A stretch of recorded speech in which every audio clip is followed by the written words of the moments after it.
This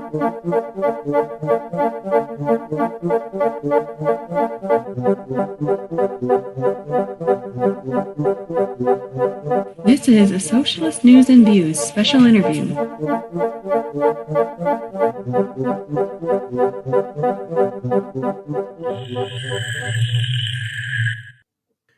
I'm Nick Schillingford, coming to you from the Urban Cabin Studios in South Minneapolis with this special interview. Yeah, so on Socialist News and Views, we let folks introduce themselves. Do you want to just tell the audience who you are? Yeah, I'm Beth Blick. And you've been an activist for a long time, right? What's that? Yeah, I've been an activist since the end of 1984. You know, unfortunately, I started out with the crappy-ass life of working on Walter Mondale's presidential campaign. Okay.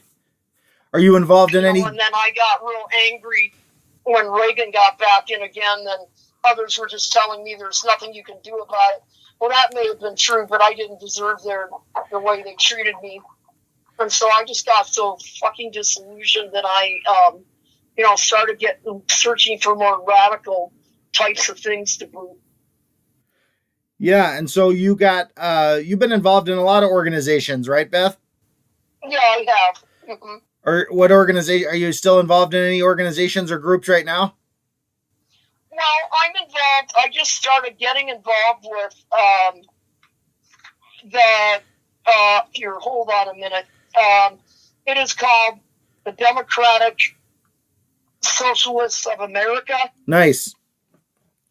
And they meet every Thursday from 6:30 to 8 o'clock at the Zion Lutheran Church over there in the Midway area. And I had been trying to get a hold of the National to no avail in New York City. Oh, sure. And I immediately became attracted to them because unlike so many other third parties, they, with the exception of maybe that one Hmong male who has a son with autism who was running for president, I was having a hard time, with not having a phone number to get access to certain groups, like two that I had found out about while I was at the library. And then after that, I, like the positions that they've taken on behalf of disability justice.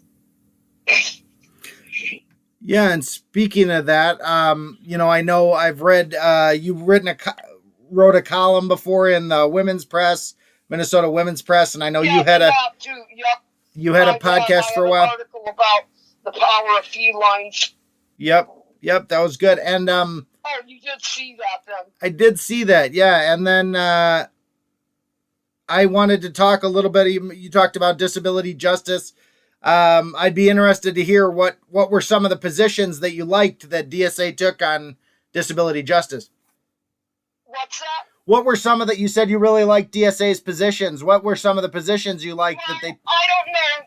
I can't really say anything out in a concrete way, but I know they do have a number of members who are disabled. And I'm concerned about, being able to reach out to people with developmental disabilities. So often they get left out, along with people who have been labeled as mentally ill. Yep.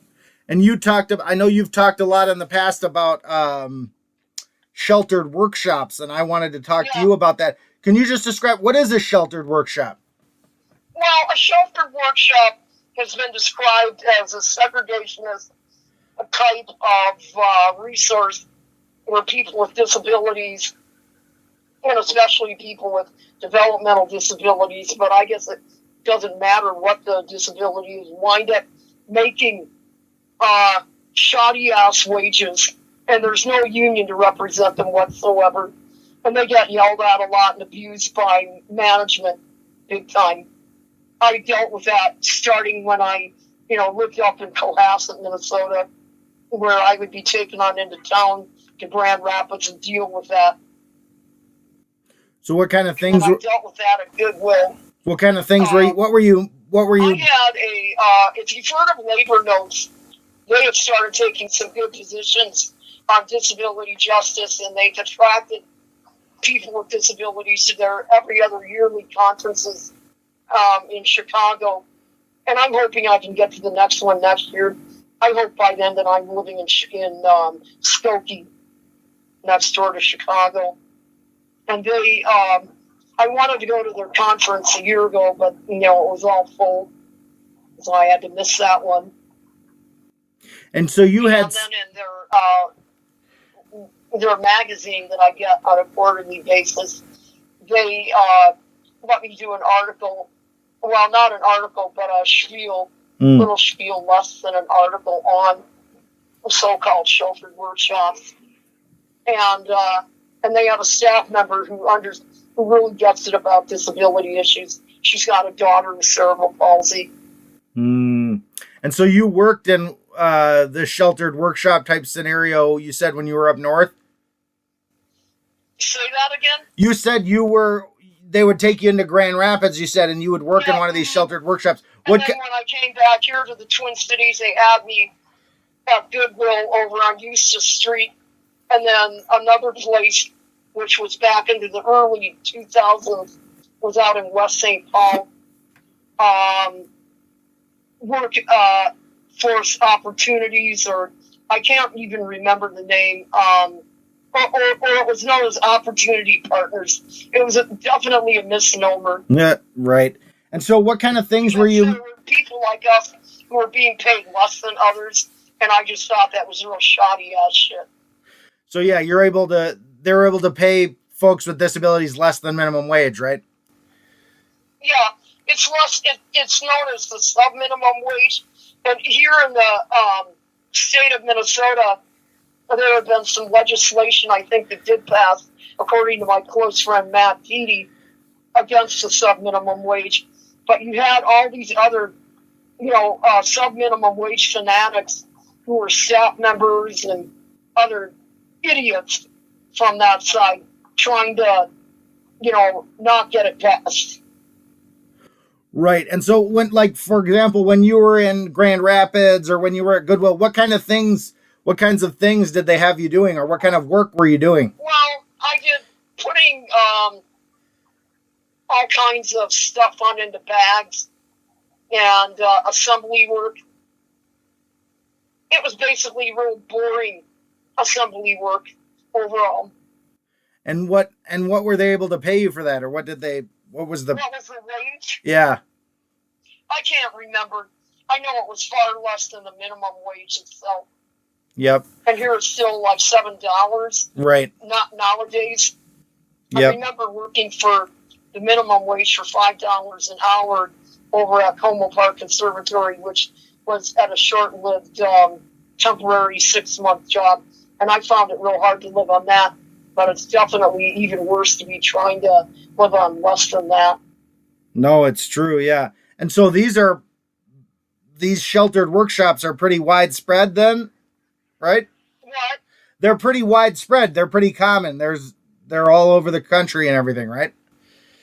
Yeah, but in places like Vermont, they no longer have any of these shitholes, these slave factories.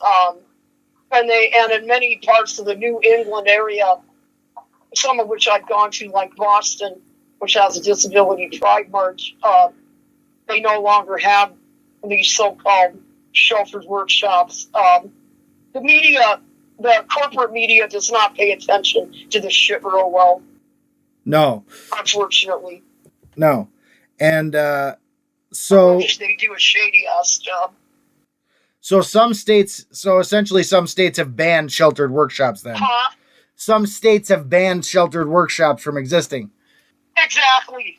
Yeah, and I mean, I was, dealing once with a community on integration issues that is at the University of Vermont, Montpelier, in the state where they had put them out of business for good. And they had conferences every year or every other year where people who are in support of closing these hellholes, like I am, we're coming to them. But then, COVID really put a fucking damper on that. Right.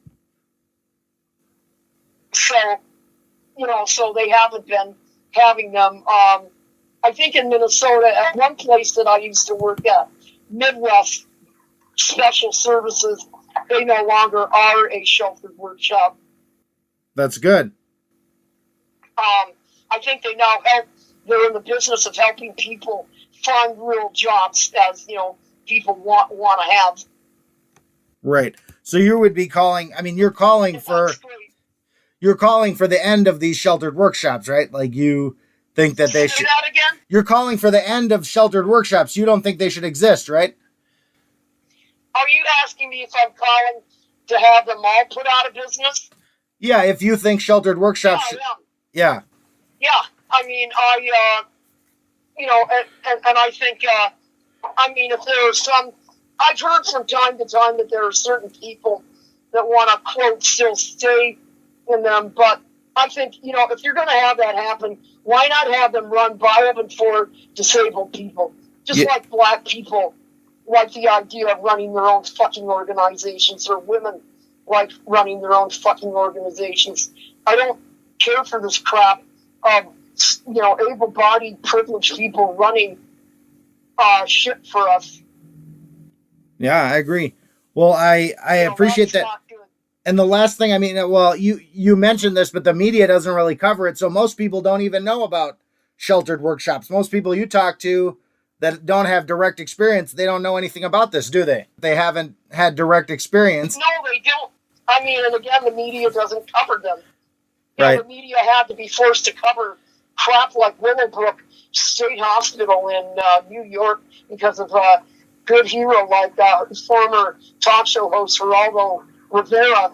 But when it comes to the so-called sheltered workshops, they're not out of the woods yet. And if people in Minnesota knew about it, they probably wouldn't. I'm guessing they probably wouldn't support it. And so, for those who don't quote want to do a competitive job, why not have them run by it and for disabled people who are ethical, who are not forgetting what it's like to be oppressed or becoming neoliberal or fascist? That I want to avoid like the plague. I agree. I really It has to be kept out of that crap. I really appreciate you speaking with me. Is there anything else you want to share or anything else you want to mention before you go, Beth? What? Is there anything else you want to mention about sheltered workshops or about disability rights? Say that again? Is there anything else you want to share about sheltered workshops or about disability rights or ableism, etc.? Well, the worst damn things about them is that they make you feel ashamed to have a disability, and they, underpay you. Yep. And I believe that disabled people should have more access to the labor unions as well. Yeah, there are far more of us who are unemployed than non-disabled people. That's a fucking disgrace. Even though we now have the Americans with Disabilities Act. And all these cuts that are coming in the... I'm going inside where I can. Oh, sure. I'm going into Metro Square building. I just wanted to say one last thing. Hold on.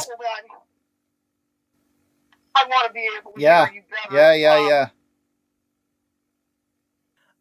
The last thing I just wanted to say, these cuts that are happening at the federal level are going to impact folks with disabilities a lot, right? Yeah, they are. And I'm really afraid of more draconian shit to come. Right. Like winding up in being reinstitutionalized again. We already still have a bunch of so-called nursing homes that are abusive to both elderly and disabled people. Yep. Now I can hear you better. I'm inside. Well, yeah, I really appreciate you speaking with me. I think that kind of covers it. Like I said before, is there anything else that you want to share or any other organizations or groups that you want to mention before you go? Yeah, I'm on the board of directors of Minnesota Citizens for Global Solutions. I don't know if you've heard of us. I haven't. Yeah, they work in conjunction with United Nations. Oh, sure. I just went to a national conference of theirs in March, and and they are about doing away with the nuclear weapons and our war industrial complex. Yep. And then I'm on NOW's board, the Minnesota State NOW chapter. I'm planning on, when I move on out to Skokie, Illinois, I plan on just doing away with, not having much of anything to do with NOW anymore. I don't know what their Chicago chapter or chapters are like. I know only that NOW has done a horseshit job of not taking a good stand against, the oppression of the Palestinians. And they've had all their excuses in the world. And I'm like, hey, wait a minute. Racism is racism is racism. I agree. And I don't know to what degree you're familiar with NOW. They've had a shady history when it has come to race issues. I mean, yeah, sure, they've got a black female who's their token president, and it's something that I was wishing for to a great extent, but she's going along to get along. Yeah, I mean, I watched a video of NOW in like the 60s, and they had a lot more radical positions back then than they do now.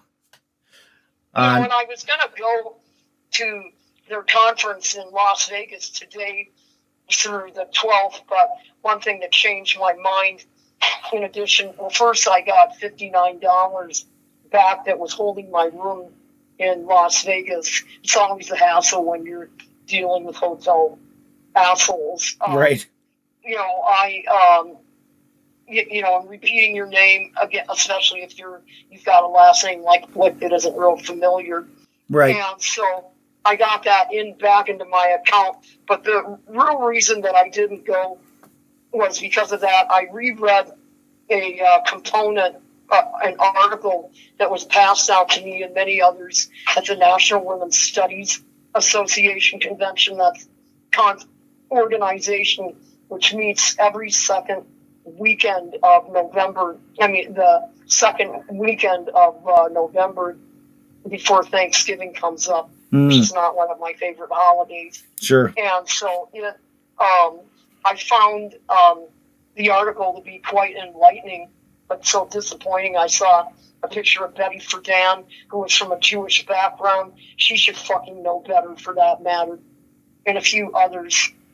And it was so disappointing. Sometimes I've had to reread it to keep myself truly grounded about what it is I'm getting involved in. At one time, I wanted, I had my issues with NOW back here when they were not dealing with, in a friendly way, towards disability and disabled women's issues.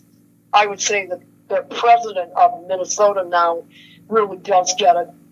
And she's got some personal friends who are disabled as well. She definitely gets it. And we had something on Zoom dealing with that just about a month ago, which I really liked a lot. But before Renee came on the scene as president, I had to really work like hell to get some, work with, in conjunction with others, to get some bylaws going that would include and mention the D word. I say the D word, much like Dionne Warwick said the A word against Reagan. Right. When he was refusing to say the word AIDS, Dionne Warwick literally forced him to say the A word. And I literally have had to force other people to say the D word. And so that improved. And so that's partly why I'm involved still. The national organization did absolutely nothing when I was having that struggle here in the Twin Cities. And I contacted someone from the Quaker community who used to be the receptionist for NOW when they had their office at the Griggs Midway building when I was a new activist on the scene, ripe and ready. And she was real helpful. I talked with walk-in counseling, and then she and I and Amy, a former president of Minnesota now, got together. Well, it was all about getting re-involved with Minnesota now. They didn't want me involved at that time because they thought that my behavior was real violent towards them when the way they were treating me with their ableism was violent. And so many of the old people are no longer around, which is good. Well, I really appreciate all your work, Beth, and I really appreciate your time. Thanks for talking with me. Yeah. And that's our interview. In full disclosure, Democratic Socialists of America, DSA, was mentioned briefly in the interview, and I am a member of that organization. I'm also a nurse, and I work on contract. Currently, my client is MSS, which was also briefly mentioned in that interview. Thanks for listening. Solidarity. This has been a Socialist News and Views special interview.